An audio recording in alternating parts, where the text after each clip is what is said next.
Dengan sayapmu ku akan terbang tinggi di tengah badai hidup. Ku tak menyerah, kau kekuatan dan perlindungan bagiku. Pertolonganku di tempat maha tinggi, ku mengangkat tanganku, aku berserah, kau ku nantikan, kau yang ku sembah, Yesusku, Rajaku. Hanya padamu hatiku percaya, Kaulah benar kami Tuhan, benar dan Engkau perlindungan, Kau perlindungan. Engkau selalu bersyukur, Engkau selalu bersyukur, sebab cintamu padaku takkan pernah berubah. Hatiku percaya, walaupun bergoncang, gunung beranjak, namun kasih setiamu tak pergi dariku.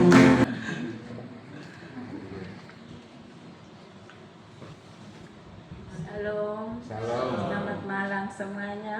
Amin. Sebenarnya ini gemetar. Ya, terima kasih Tuhan. Amin. Kami boleh Tuhan menyatakan kemuliaan-Mu dalam hidup kami. Engkau sungguh besar Tuhan. Kasih-Mu begitu nyata dalam hidup kami. Bapak, kami bersyukur dan berterima kasih. Kami boleh Tuhan menyaksikan segala kebaikan-Mu Tuhan dalam hidup kami. Terima kasih Bapak, terima kasih.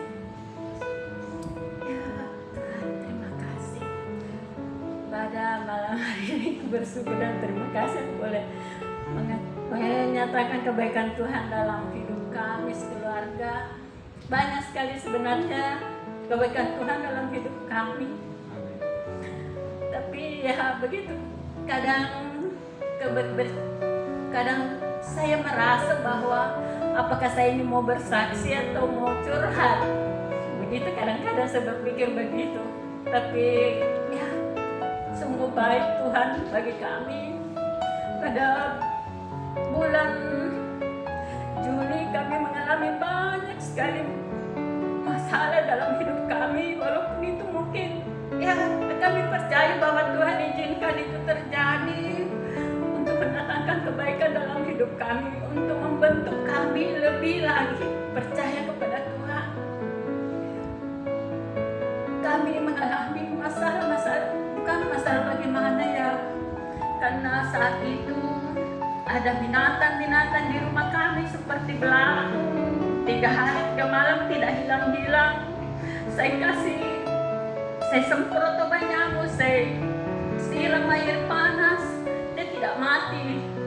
Saya kata semua bikin apa, terus saya tanya sama bapaknya dan sebelah, Pak, kita telepon ibu gembala, dia bilang, Ma, kalau masih bisa kita atasi, nggak usah kasih repot-repot Pak Gembala, karena kita tahu Pak Gembala juga punya banyak masalah, maksudnya banyak pergumulan, jadi kita nggak usah tambah, kalau masih bisa kita atasi.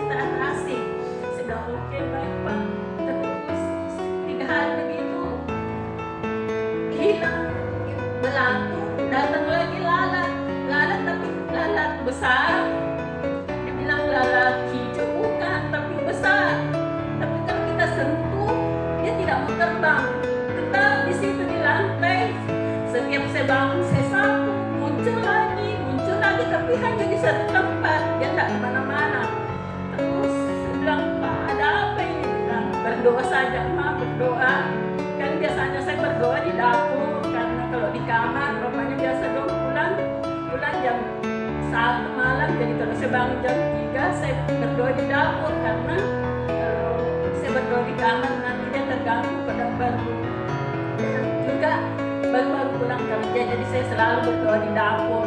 Terus saat itu ada kejadian begitu, selalu berdoa saya di ruang tamu. Cuma saya takutnya nanti tetangga dengar kalau walaupun saya tidak terlalu pintar menyanyi, kalau saya menyanyi pasti orang dengar. Jadi saya di situ di ruang tamu selalu berdoa terus, Tuhan, apa yang akan saya lakukan? Tuhan beritahu aku, Tuhan, apa yang harus aku lakukan.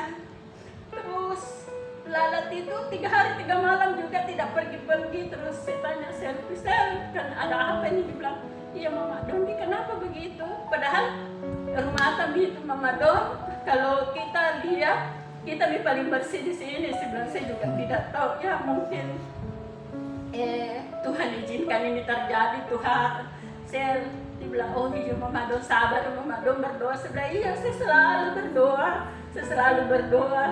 Sudah begitu, tidak lama kemudian pas ulang tahunnya Ibu Gembala, saya disiram lagi minyak. Tapi saya bersyukur saat itu, saya bilang, Tuhan terima kasih. Apa yang saya alami ini, Tuhan terima kasih atas semuanya. Saya bersyukur Tuhan, karena aku percaya semua yang Tuhan izinkan terjadi dalam hidupku itu untuk mendidik saya, untuk membentuk saya semakin setia dan semakin taat kepadamu Tuhan. Terus bapaknya Don kan ada di ruang tamu, dia lagi berdoa, dia baca Alkitab, saya lagi menggoreng. Saya bilang, Pak, angkat dulu minyak. Dia bilang, kenapa? Sebelah isi dikena minyak. Bilang, kenapa bisa siram terus? Ambil terigu. Sebelah, jangan Pak, ambilkan es batu, saya bungkus itu betis sampai selesai begitu, mungkin ada setengah jam begitu saya olesi es batu. Saya duduk di belakang. Dia bilang, bapaknya Don, Ma, kenapa duduk di situ? Saya bilang, biar kami Pak, saya tenang dulu di sini. Dia bilang, jangan Ma, nanti ada semut di situ. Terus saya masuk di kamar, saya menangis sekeras-kerasnya. Saya bilang, Tuhan terima kasih, Tuhan terima kasih, Engkau baik, Engkau sungguh baik.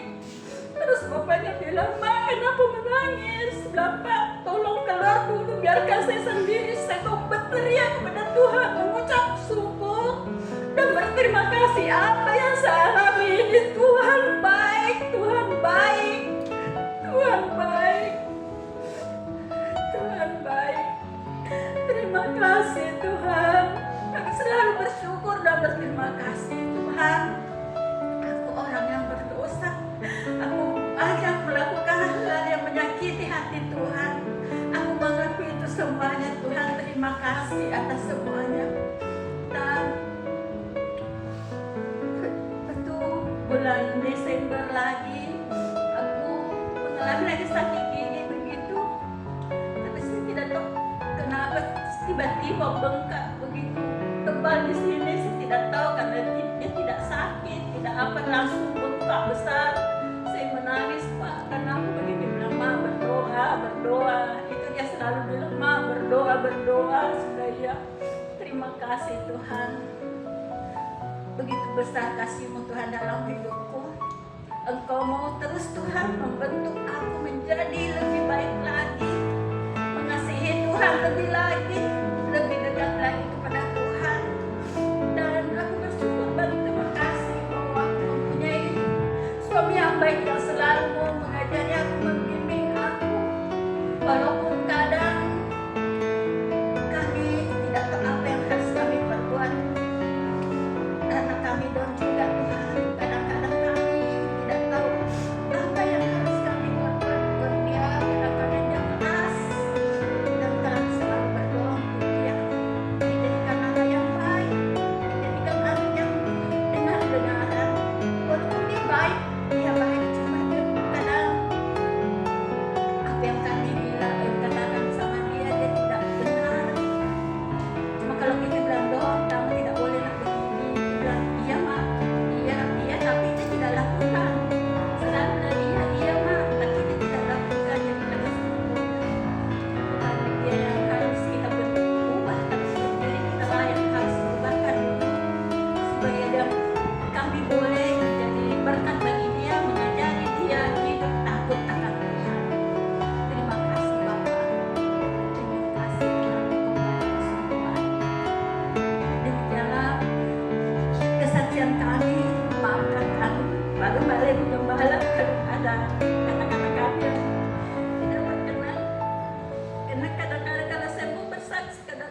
Tuhan pasti berkati kesaksian yang ada.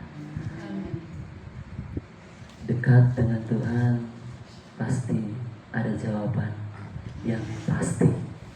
Kesaksian yang luar biasa. Dan mungkin masih ada lagi yang untuk bersaksi. Firman-Mu berkata Kau besertaku, maka kuat roh dan jiwaku. Tangan-Mu Tuhan, tangan-Mu Tuhan selalu ku nantikan.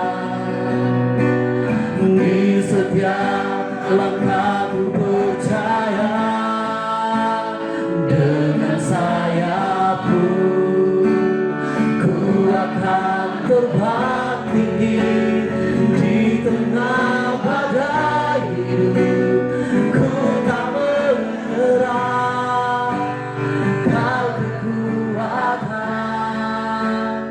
dan perlindungan bagiku, pertolonganku di tempat maha tinggi. Ku mengangkat tanganku, aku berserah. Kau ku nantikan, Kau yang ku sembah, Yesusku, Rajaku. Dengan sayap-Mu saya serahkan kepada hamba-Nya di tengah dan perlindungan bagiku, pertolonganku di tempat maha tinggi. Ku mengangkat tanganku, aku berserah. Aku nantikan, Kau yang ku sembah, Yesusku, Rajaku. Kau ku nantikan, Kau yang ku sembah, Yesusku. Sekali lagi, Kau ku nantikan, Kau ku nantikan, Kau yang ku sembah, Yesusku, Rajaku. Kami bersyukur Tuhan. Kami bersyukur Tuhan, Engkau menganugerahi kami hikmat, bahwa rahasia itu begitu besar, bahwa Kristus ada di tengah-tengah kami. Dunia tidak melihat, tetapi kami melihat keberadaan-Mu. Di tengah-tengah kebangkitan-Mu, kami merasakan Tuhan yang besar ada di tengah-tengah kami. Terima kasih Tuhan Yesus, kami bersyukur. Kami mau sambut firman-Mu, kami merenungkan firman-Mu. Engkau yang merestart, memperbarui kehidupan kami dalam suasana pasca kebangkitan-Mu. Biarlah kami memperoleh hal yang baru, sehingga Engkau memperbarui kehidupan kami menurut gambar kali-Mu. Hanya di dalam nama Yesus kami mau sambut firman-Mu. Haleluya. Amin. Silakan Bapak Ibu duduk. Ya, salam. Senang sekali buat Bapak Gembala yang sudah memberikan kesempatan seorang pengacara ada di mimbar yang biasanya baca undang-undang. Kali ini saya harus belajar untuk baca ayat demi ayat. Tetapi semoga dengan keberadaan saya sebagai pengacara tidak dilihat sebagai meja sidang, tetapi ada kasih karunia di tempat ini. Amin. Senang sekali, terima kasih buat Bapak Gembala sudah memberikan kesempatan, dan Ibu Gembala. Adalah kasih karunia bisa berada di tengah-tengah Bapak Ibu Saudara. Izinkan saya untuk menyampaikan sharing untuk beberapa poin firman Tuhan. Semoga bisa memberkati kita semua. Ya, tadi kesaksiannya luar biasa. Saya tidak hafal namanya itu. Yang saya tahu Ibu David. Pak David di gereja ini tidak banyak saya kenal Bapak Gembala. Saya tahu tapi hafal satu-satu tidak mudah. Jadi yang saya kenal Pak David, Pak Suryono, Ibu Nunung, Ibu siapa? Alin. Karena Alin ini teman waktu masa kecil. Jadi masih kecil-kecil kami sama-sama di Jalan Bangau. Jadi ya saya tidak merasa asing karena lumayan saya hafal satu, tidak semua tapi beberapa saya hafal. Tetapi jangan berkecil hati kalau saya tidak hafal semua karena lumayan. Dulu jemaat 10 tahun lalu saya tahu di Pak Gembala di mall. 10 tahun lalu saya datang di sana, jemaat masih 60-an kalau tidak salah. Saya hitung karena pada waktu itu saya lagi maju caleg, jadi masuk kenal Bapak Gembala, Ibu Gembala. Terus setelah 10 tahun kemudian saya kaget sudah punya gedung dan jumlah jemaatnya sudah mengalami pelipat gandaan. Saya merasa bahwa ini gereja sangat bertumbuh, bukan hanya dari segi materi, ada secara infrastruktur, secara bangunan, tetapi saya melihat ada pertumbuhan jumlah jemaat dan berjalan secara paralel. Melihat lagi anak-anak sekolah minggunya, saya lihat sesuatu pertumbuhan yang luar biasa. Jadi Bapak Ibu ada di tempat ini tidak ada yang salah ya. Tuhan memberkati, Tuhan yang menyertai gereja ini sehingga perjalanan demi perjalanan Tuhan tuntun. Kita bersyukur. Ya, untuk mempersingkat kita, saya mengambil tema kebangkitannya merestart kehidupan murid-murid Yesus. Masih suasana kebangkitan. Kemarin Bapak Gembala sudah menyampaikan firman Tuhan tentang Maria Magdalena, adalah salah satu wanita yang mendapatkan kepercayaan untuk melakukan pemberitaan yang pertama kali kepada murid-murid. Bukan Petrus, bukan murid-murid yang lain, tetapi Maria Magdalena. Kita buka Yohanes 20 ayat 19. Mari kita bangkit berdiri sebelum kita baca bersama-sama Yohanes 20 ayat 19. Ketika hari sudah malam, hari pertama minggu itu, berkumpullah murid-murid Yesus di suatu tempat dengan pintu-pintu yang terkunci karena mereka takut kepada orang Yahudi. Pada waktu itu datanglah Yesus dan berdiri di tengah-tengah mereka dan berkata, "Damai sejahtera bagi kamu." Ya, silakan dulu Bapak Ibu Saudara. Hari-hari ini kita mengalami situasi yang tadi baca berita lagi, bukan situasi yang makin hari sepertinya makin baik, tetapi saya percaya bahwa kita anak-anak Tuhan dipelihara Tuhan. Saya baca 545 triliun investor menarik uangnya keluar. Saya baca, ada situasi yang tak kunjung kita melihat ujungnya belum kelihatan, tetapi kita anak-anak Tuhan tetap percaya bahwa Tuhan memberikan kita kekuatan untuk mempercayai firman Tuhan dan bertahan dalam situasi yang ada. Murid-murid Yesus yang mengalami ada suatu situasi yang sama. Kenapa saya bilang begitu? Karena peristiwa kematian Yesus adalah peristiwa yang murid-murid mengalami situasi yang tidak mudah. Kenapa saya bilang tidak mudah? Ada dua tokoh penting dalam perjalanan pelayanan Yesus yang mereka kehilangan. Pertama, tokoh pemimpinnya adalah Yesus sendiri. Yang kedua, adalah Yudas. Mereka murid-murid kehilangan kuasa, tapi di satu sisi murid-murid kehilangan sumber daya. Coba bayangkan kalau di gereja ini tiba-tiba yang mengelola keuangan tiba-tiba lari atau tidak ada, atau pemimpinnya mati. Itu situasi yang sangat tidak mudah. Mereka kehilangan pemimpin, mereka kehilangan sumber daya. Tidak mudah, saudara. Sangat tidak mudah. Mereka kehilangan dua tokoh penting.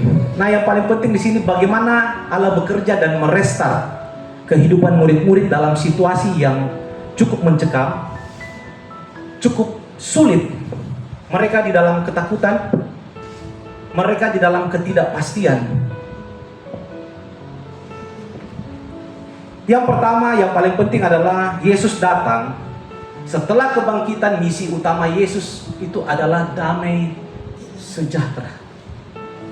Bukan hanya sekedar dia menampakkan dirinya bahwa dia sudah bangkit, tetapi misi utama Yesus adalah menyampaikan damai sejahtera. Dalam kondisi pintu-pintu yang terkunci, orang kalau kunci pintu berarti takut ancaman dari luar. Kenapa murid-murid takut pada waktu itu? Karena mereka dituduh menghilangkan mayat Yesus, mencuri mayat Yesus. Ancaman ada di mana-mana, mereka takut, mereka harus kunci pintu itu. Kita mengalami hal yang sama. Saya juga kadang mengalami kalau ada situasi emosional yang tidak terkendalikan, kita tidak punya iman, tidak mampu bertahan di dalam iman, kita bisa rapuh. Tidak mudah Bapak Ibu Saudara. Nah, yang perlukan di sini adalah kita harus percaya bahwa Yesus datang menghampiri kita. Padahal sebenarnya kalau saya baca, Yesus bilang, kamu pergi nanti kita ketemu, aku akan mendahului kamu di Galilea. Tetapi Yesus merasa penting untuk pernyataan damai sejahtera. Kenapa penting? Kita buka Efesus 2. Efesus 2 ayat 13 sampai 15.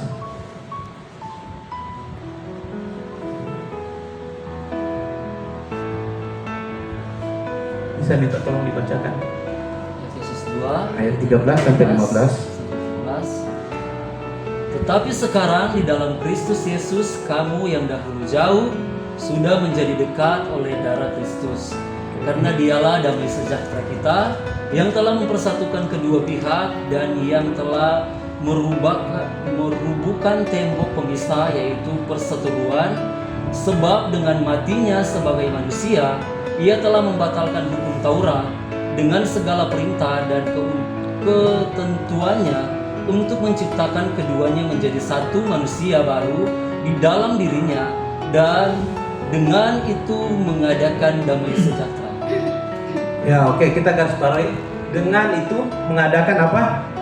Damai sejahtera. Kematian Kristus adalah penting bagi kita, yaitu damai sejahtera. Damai sejahtera.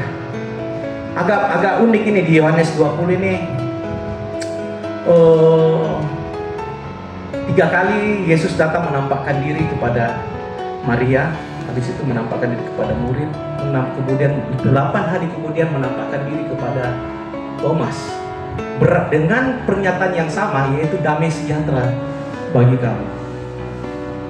Perlu 3 kali ditubuhkan. Itu artinya apa? Begitu penting pemberitaan damai sejahtera itu, karena kematian Kristus mendamaikan kita dengan Allah. Yang tadinya kita berseteru, kita diperdamaikan.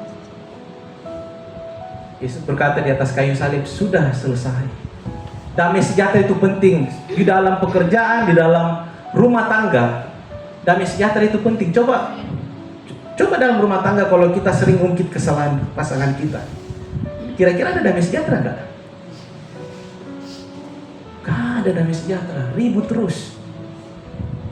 Ungkit kesalahan yang 10 tahun lalu, ungkit kesalahan 5 tahun lalu. Maksud Yesus itu begitu. Yang dia sampaikan, damai sejahtera bagi kamu yang sudah berlalu, biarlah berlalu, yang baru sudah datang. Kamu diperbarui menurut gambar, supaya kamu diperbarui menurut gambarnya. Kalau Tuhan bisa mengampuni kita, harusnya kita bisa mengampuni enggak pasangan kita? Harus. Sudah selesai. Tetapi adakah damai sejahtera di setiap rumah tangga kita? Kalau salah satu pasangan menuntut kamu harus begini, kamu punya kesalahan masa lalu, nggak ada damai sejahtera. Kalau sudah Tuhan mengampuni kita, kita juga harus bisa mengampuni pasangan kita.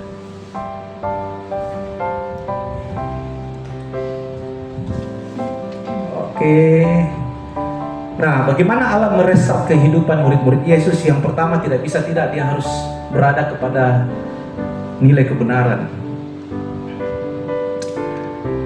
Siapa yang pertama kali memberitakan Injil? Yaitu Maria Magdalena. Maria Magdalena ini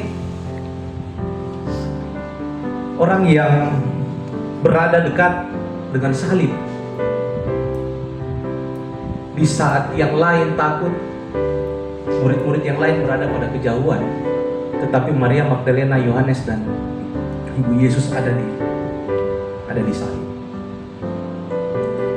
Ada sebuah kebenaran yang saya yakin Maria Magdalena bisa berada dalam penderitaan Yesus karena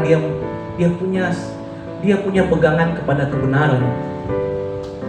Yohanes bisa berada dekat salib karena dia melihat. Jadi Yohanes dan Petrus itu adalah tokoh murid-murid yang selalu melihat mujizat. Tetapi bedanya Petrus ini orang yang gagal di dalam iman. Yohanes itu teguh pendirian imannya sehingga dia berada pada penderitaan Yesus. Petrus dan murid-murid lain meninggalkan Yesus waktu Yesus di atas kayu salib. Dan percayalah, ketika kita bertahan, saya percaya akhir-akhir ini Tuhan maunya kita bertahan di dalam pencobaan. Karena orang yang bertahan di dalam ujian, mereka akan mendapatkan kepercayaan yang lebih dari Tuhan. Yohanes dan Maria Magdalena, mereka bertahan di dalam penderitaan. Tidak mudah berada di bawah kayu salib Yesus, tidak mudah. Sampai Yesus sendiri bilang, "Ibu, ini Yohanes anakmu. Yohanes, ini ibu." Yohanes mendapatkan kepercayaan sama Yesus. Mendapatkan kepercayaan karena dia berada di penderitaan Yesus. Pertanyaannya dalam rumah tangga, seberapa kuat kita bertahan di dalam tantangan, pencobaan? Tidak mudah. Sebagai kepala rumah tangga tidak mudah memimpin.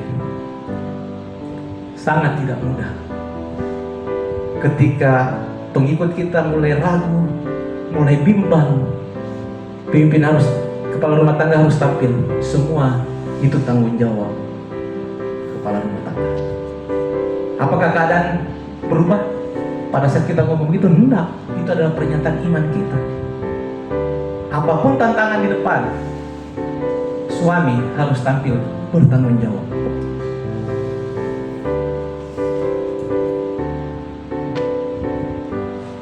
Yohanes, Maria mendapatkan kepercayaan karena bertahan di dalam penderitaan. Saya percaya ketika istri-istri bertahan di dalam pencobaan, penderitaan, dia mampu bertahan di dalam iman. Dia mensupport suaminya dan bertahan. Percayalah, ada kepercayaan yang lebih besar yang Tuhan berikan. Maria mendapatkan kepercayaan memberitakan Injil. Orang pertama kali memberitakan Injil, Maria Magdalena, bukan Petrus. Yohanes mendapatkan kepercayaan. Dia mendapatkan kepercayaan. Kepercayaan apa?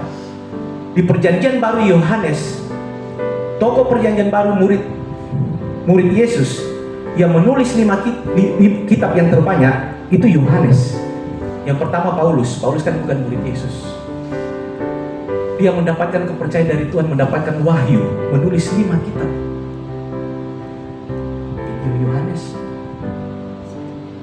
Yohanes 1, Yohanes 2, Yohanes 3, dan Wahyu. Terbanyak. Dia mendapatkan kepercayaan yang dari Tuhan, mendapatkan hak privilege dari Tuhan. Selain pengalaman dia melihat mujizat, tetapi dia juga bertahan di dalam penderitaan Yesus.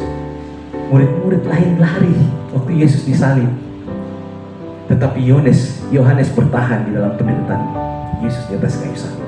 Demikian juga Maria Magdalena, dia bertahan di dalam penderitaan Yesus. Saya pengacara, sering dengar kata perceraian. Pernikahan menjadi rusak karena tidak bertahan di dalam penderitaan. Tidak punya daya tahan. Istri ceraikan suami karena tidak bertahan, tidak mampu dalam penderitaan. Hampir yang saya dengar kasus orang bercerai itu karena ekonomi. Hampir 90%. Karena ekonomi. Tidak mampu bertahan, tidak mampu bergandeng tangan sama suami. Tetapi kabar baiknya ketika kita memilih untuk bertahan, kita akan mendapatkan kepercayaan yang besar dari Tuhan. Bapak Ibu Saudara. Kesetiaan kita terhadap panggilan menentukan seberapa besar kepercayaan itu untuk dapat diberikan oleh Tuhan. Tentu Bapak Pendeta dalam aspek pelayanan, kesetiaan sangat penting, Saudara. Gereja ini tidak bisa bertumbuh, gedung ini tidak akan berdiri kalau tidak ada kesetiaan jemaat di dalamnya.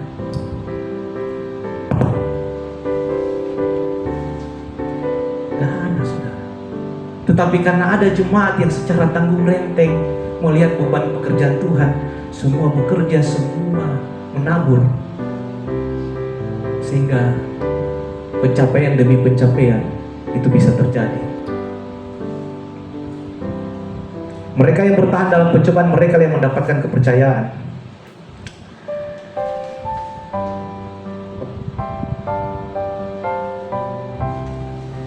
Jadi kebenaran itu, kalau saya sebagai lawyer, untuk menguji sebuah kebenaran itu perlu ada hal yang bisa terkonfirmasi. Maria Magdalena ketika menyampaikan pemberitaan bahwa Yesus sudah bangkit, Yesus hidup, itu belum terkonfirmasi. Tetapi ketika Yesus datang menampakkan diri kepada murid-murid, kondisi pintu yang terkunci dan dia datang mengatakan damai sejahtera, itu terkonfirmasi. Keterangan yang terkonfirmasi itu adalah kebenaran. Makanya Paulus bilang, jika Kristus tidak bangkit, sia-sialah kepercayaanmu. Karena kebangkitan itu bukan hoax. Itu adalah kebenaran yang terkonfirmasi.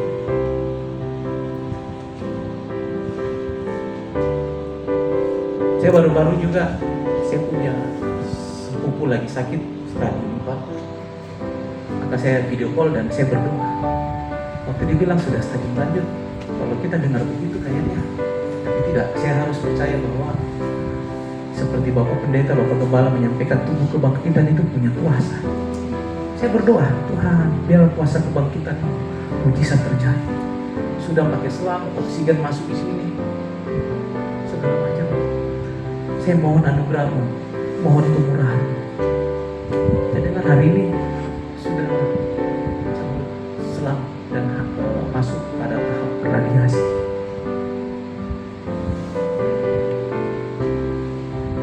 Selama Kristus bangkit, kita punya dasar pengharapan. Jangan pernah mundur dari iman kita. Walaupun masa-masa yang sulit, masa-masa yang sukar, penderitaan yang terus masih kita alami, tetaplah bertahan di dalam iman. Sekalipun gunung-gunung tak berpindah, tetap percaya kuasa-Mu sempurna. Dalam lembah gelap, tak mengapa, asal Kau di sampingku. Lagu luar biasa. Damai sejahtera itu 3 kali Tuhan teguhkan murid-murid Yesus. Nah, 3 kali Yesus menampakkan diri kepada murid-murid. Bahkan di Yohanes 20 mengatakan bahwa ketika Yesus menampakkan yang kedua, Yesus menyampaikan damai sejahtera bagi kamu, seperti Bapa mengutus aku, demikianlah aku mengutus kamu. Setelah itu dia menghembuskan Roh Kudus. Menarik ayat ini, karena di Alkitab ini setelah dia menghembuskan Roh Kudus, murid-murid tidak berbuat apa-apa. Saya baca Alkitab ini, murid-murid tidak berbuat apa-apa. Apa sih kurangnya Yesus sudah 3 kali menampakkan diri kepada murid-murid? Tapi kenapa murid-murid tidak berbuat apa-apa? Bahkan penampakan yang ketiga dia bilang, seperti Bapa mengutus aku, demikianlah aku mengutus kamu. Baru dihembuskan Roh Kudus. Setelah itu, murid-murid malah pergi menangkap ikan. Bapak, Ibu, Saudara, yang dialami murid-murid kita mengalami hal yang sama, Saudara. Roh Kudus hadir di tengah-tengah kita. Tapi kadang kita menjadi tawar hati karena isi dompet. Murid-murid Yesus itu kehilangan sumber daya. Yesus memberikan sumber daya otoritasnya seperti Bapa mengutus aku, demikian aku mengutus kamu. Dan dia hembuskan Roh Kudus. Tapi Alkitab mencatat bahwa Petrus pergi menangkap ikan setelah itu.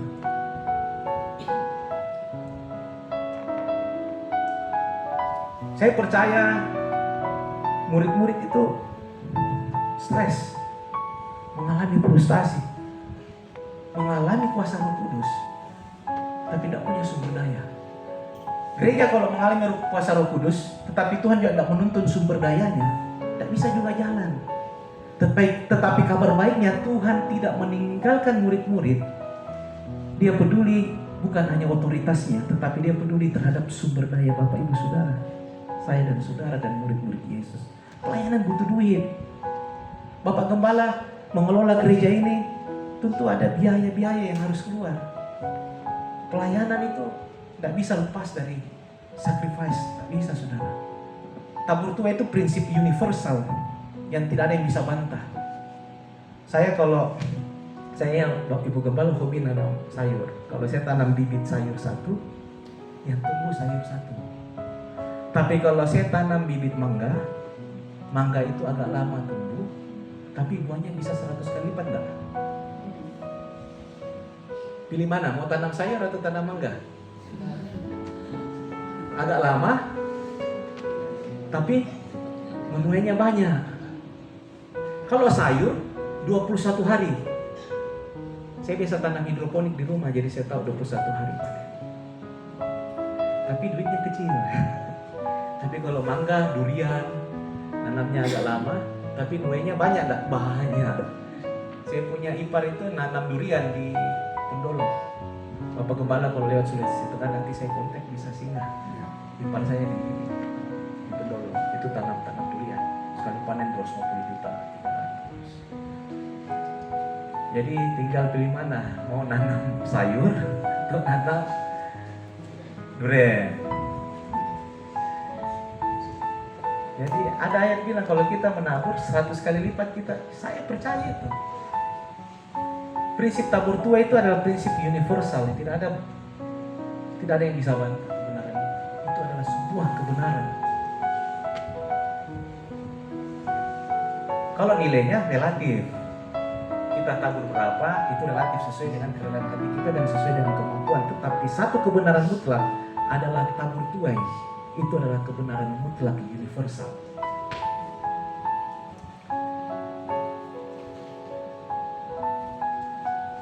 Jadi ya, jika mau menuai, kita menabur. Saya percaya bahwa gereja ini tidak lepas dari taburan tangan-tangan yang setia terhadap perjalanan pelayanan Bapak Gembala bersama seluruh jemaat.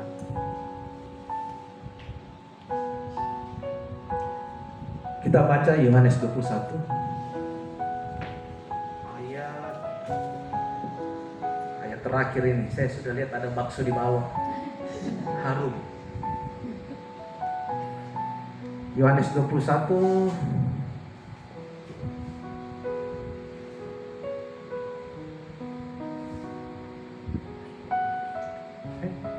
Yohanes 20 ya. Internet saya.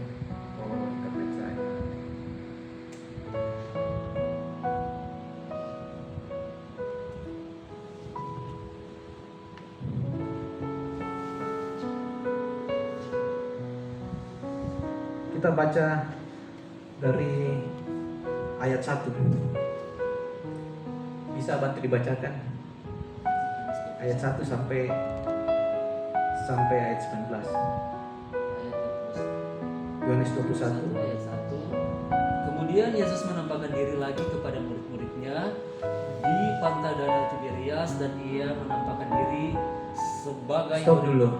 Tadi kalau kita baca di peristiwa bahwa aku akan mendahului kamu di Galilea. Galilea itu adalah tempat yang penting bagi Yesus, momen yang penting, karena tempat pertama kali Petrus itu dipanggil oleh Yesus, aku akan menjadikan engkau penjala manusia. Dan seketika itu Petrus ikut sama Yesus. Jadi Galilea, saya lihat di Google, Galilea dan Tiberias ternyata sama ya. Kayak Pantai Bayam ini, ada Pantai Biru, ada Pantai Bosowa, itu daerah yang sama. Tapi saya belum pernah ke Israel. Nah, Galilea ini adalah tempat yang menurut Yesus ini penting. Tiberias ini adalah tempat yang penting untuk merestart kehidupan murid-murid Yesus. Petrus karena lapar, tidak punya sumber daya, nangkap ikan, seluruh pengikutnya ikut. Pergi nangkap ikan. Dia nangkap ikan, saudara.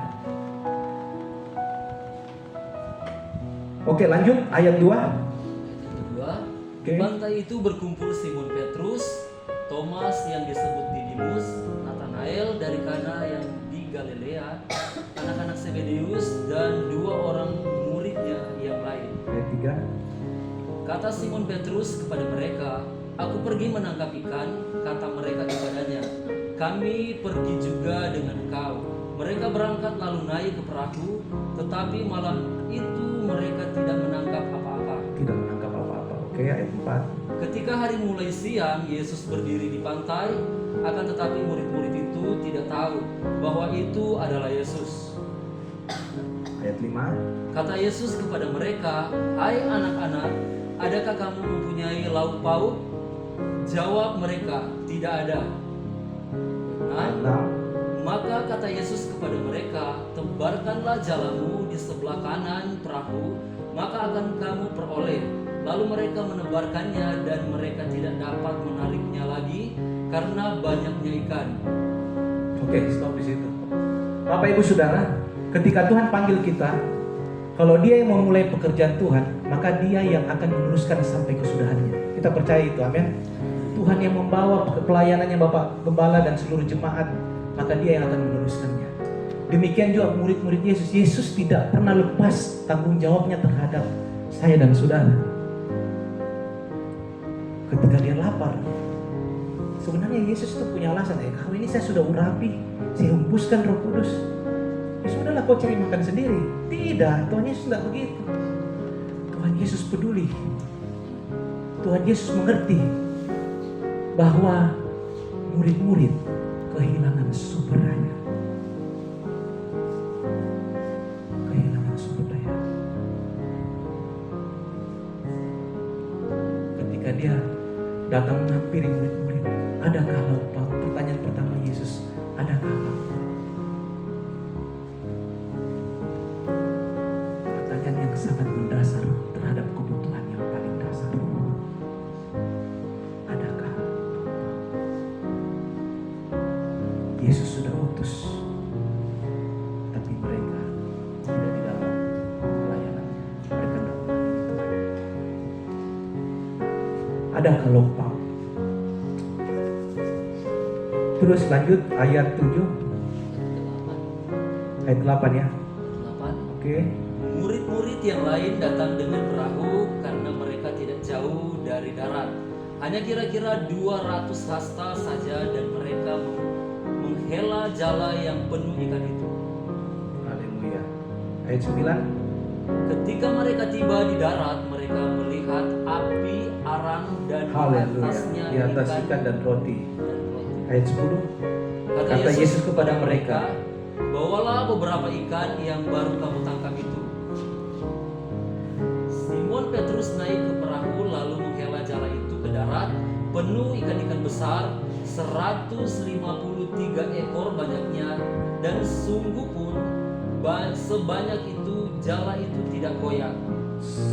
Oke, stop. 153 ekor. Dia cuma disuruh ambil beberapa ekor saja untuk kebutuhan murid-murid. Sisanya untuk apa itu? Itulah sumber daya yang Tuhan berikan. Tidak mungkin dimakan semua. 150. Kalau di sini Bapak Gembala, jemaat sekitar 200-an ya, 200. Kalau di sini pasti habis itu 153 ekor. Tetapi dalam kapasitas untuk 12 murid itu lebih dari cukup, sehingga mereka bisa memiliki sumber daya. Tuhan Yesus berbeda dengan Tuhan di sebelah. Kalau Tuhan di sebelah, kamu harus melakukan keinginan Tuhan, baru Dia memberkati kamu. Tapi Yesus tidak dalam kegagalan. Berapa kali gagal itu? 3 kali, namun penampakan itu gagal terus itu namanya. Tetapi penampakan yang terakhir, dia datang memberi makan hidup mereka. Dia kasih makan kita, saudara. Begitu Tuhan mengasihi saya dan saudara.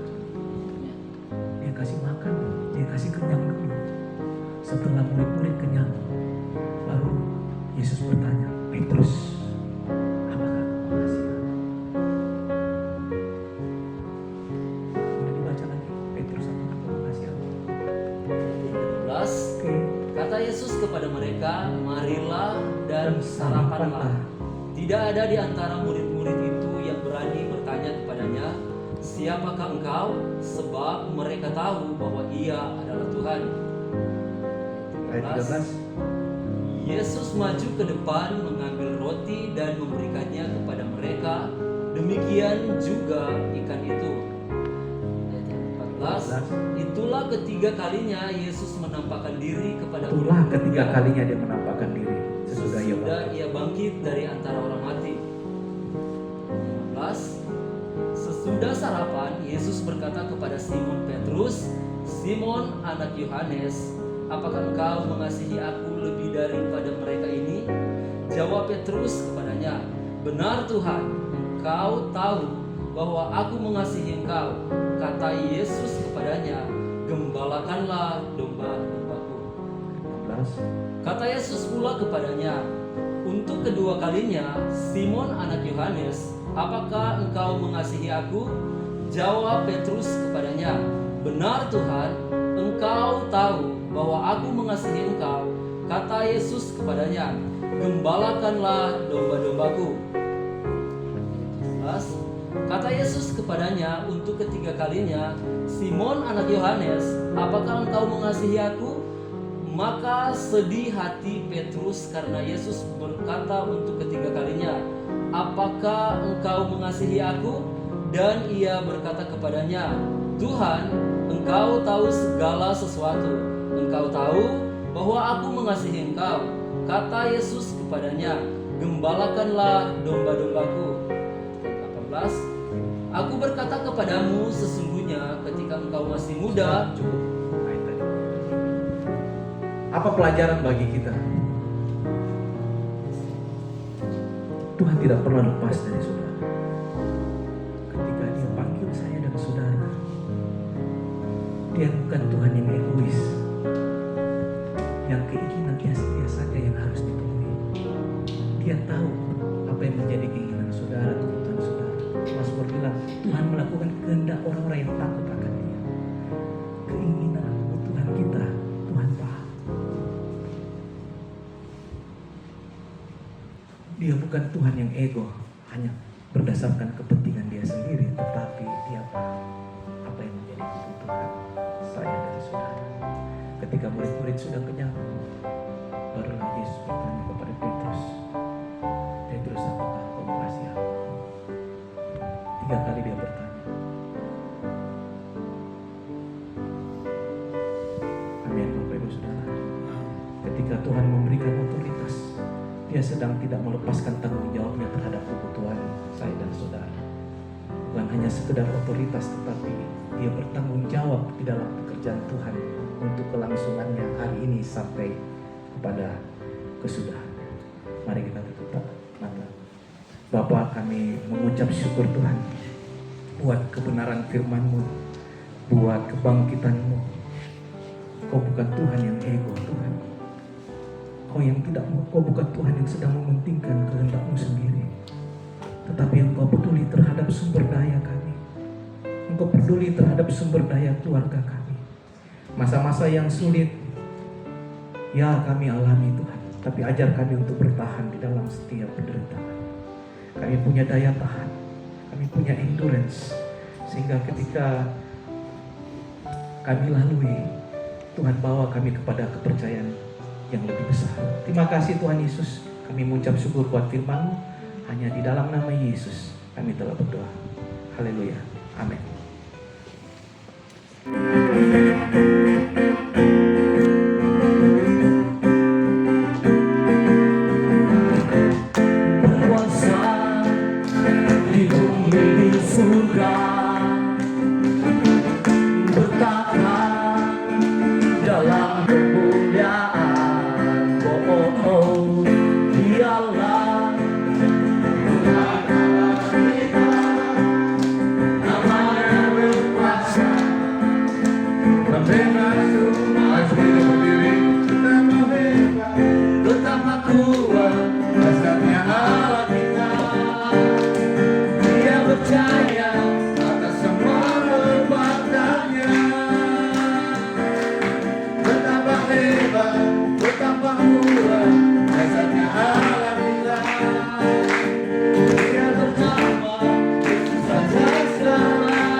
diberkati Tuhan.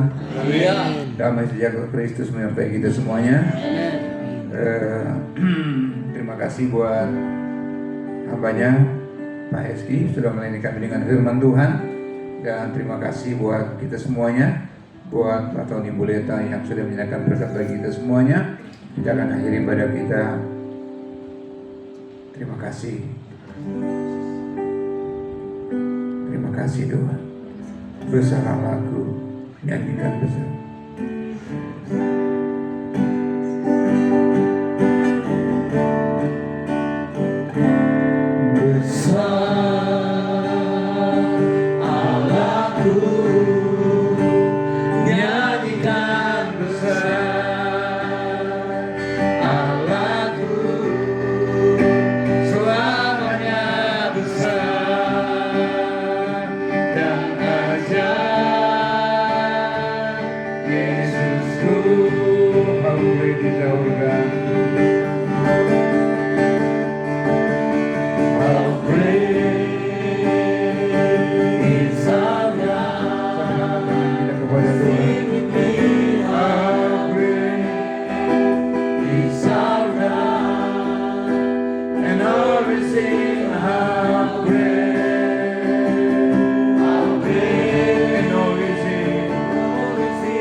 Menyertai, memimpin ibadah kami pada malam hari ini. Berkat-Mu tercurah atas kami semuanya. Orang yang beribadah kepada Tuhan, makanannya dijamin Tuhan, minumannya dijamin Tuhan. Tuhan memberikan kesehatan dan kekuatan. Tidak ada kekurangan untuk orang itu, sebab Tuhan memberkati orang yang setia beribadah kepada Tuhan. Doa khusus buat Pak Tony, Ibu Lihat yang menyediakan berkat bagi kami. Berkati rumah tangga mereka penuh dengan damai sejahtera dan kasih sayang. Berkat-Mu menyertai usaha mereka, usaha diberkati. Berkat-Mu menyertai pekerjaan mereka diberkati. Rumah tangga anak-anak diberkati Tuhan. Masa depan yang cerah diberikan kepada mereka. Kami semuanya diberkati oleh Tuhan. Dan terimalah berkat, rahmat dan anugerah dari Allah Bapa, cinta kasih yang daripada Tuhan Yesus Kristus, kekuatan penghiburan pengurapan Roh Kudus menyertai kita semuanya malam ini sampai Maranatha. Terus datang pada kali yang kedua. Kami akhiri dengan penuh syukur dalam nama Tuhan Yesus Kristus yang semua diberkati. Sama-sama katakan amin. Dengan sayap-Mu ku akan terbang tinggi di tengah badai hidup. Ku tak menyerah. Mari kita berdoa sekali lagi. Bapa di surga, terima kasih untuk anugerah bagi kami boleh berkumpul bersama dan kami beribadah dan sudah memuliakan akan kebesaran kasih anugerah-Mu dan kami telah diajar, diingatkan, dikuatkan oleh kebenaran firman-Mu. Akibatnya kami akan menikmati berkat jasmani kami, berkat-berkat yang tersedia, anak keluarga Bapak ini memberkati. Terima kasih ya Bapak, atas kekuatan dari berkat-berkat yang menjadi bagian kami menjalani hidup, beribadah senantiasa memuji dan memuliakan nama Tuhan. Doa ucapan syukur kami dalam nama Tuhan Yesus Kristus. Haleluya. Amin. Firman-Mu berkata Kau besertaku, maka kuat roh dan jiwa.